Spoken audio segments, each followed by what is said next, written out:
महाकुंभ के इतिहास में एक नई तारीख लिखी जा रही है, एक नया सोपान बन रहा है। प्रतीकात्मक शाही स्नान मौनी अमावस्या पर हो रहा है क्योंकि एक हादसा हुआ और उस हादसे ने मौनी अमावस्या की पूरी तस्वीर बदल कर रख दी। हमारे साथ बापू चिन्मयानंद जी हैं।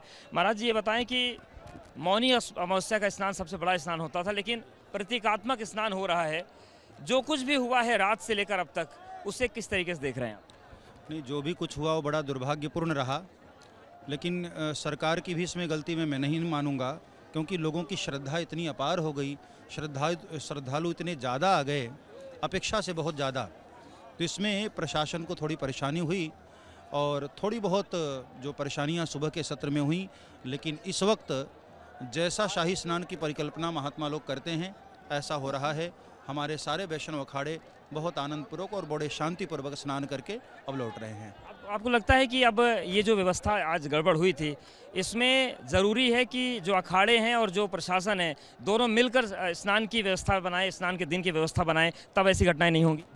जिस तरह से आज सुबह की घटना के बाद अखाड़ों ने और अखाड़ा परिषद ने अपना धैर्य का परिचय दिया और अपनी उदारता का परिचय दिया, मैं समझता हूं कि इसी तरह से प्रशासन और अखाड़े परिषद को मिलकर एक साथ रणनीति तय करनी चाहिए और तब इसी तरह से बहुत शांतिपूर्वक स्नान हो जाएगा और सबको बहुत आशीर्वाद भी प्राप्त होगा। ये बताएं कि जो शाही स्नान और प्रतीकात्मक स्नान, इसमें कोई फ़र्क आपको महसूस हो रहा है? नहीं, शाही स्नान क्या, अमृत स्नान इसी तरह से होना चाहिए।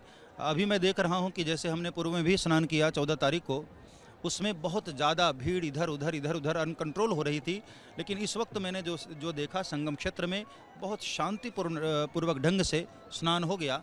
तो मैं समझता हूँ प्रशासन को ऐसी ही व्यवस्था करनी चाहिए। जितने भी श्रद्धालु आ रहे हैं अलग अलग घाटों पर उनको व्यवस्था कर दें और या फिर उनको जल्दी स्नान करा करके निकाल देना चाहिए।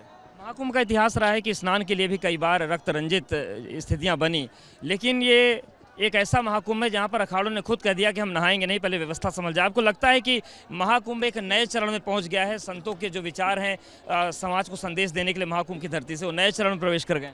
देखिए, संत हृदय नवनीत समाना, साधु का यही परिचय होता है कि यदि किसी को चोट लग गई, किसी को तकलीफ पहुंच रही है, तो वहां हमारी अपनी प्रभुता को, अपनी गरिमा को छोड़ देना चाहिए, पहले उसके दर्द को समझना चाहिए। और आज हमारे महापुरुषों ने, संतों ने इसी महानता का परिचय दिया है, इसलिए बार बार उन महापुरुषों को मैं प्रणाम करता हूं जिन्होंने प्रशासन को भी समय दिया व्यवस्था करने के लिए। धन्यवाद महाराज हमसे बात करने के लिए। तो बापू चिन्मयानंद जी हैं, वो कह रहे हैं कि संतों की जो भूमिका थी उसे उन्होंने निभाई है और सभी ने मिलकर समन्वय करके स्थितियों को संभाला और संतों का यही असल में स्वभाव होता है। सूरज पांडे के साथ अवधेश, एबीपी न्यूज़, प्रयागराज।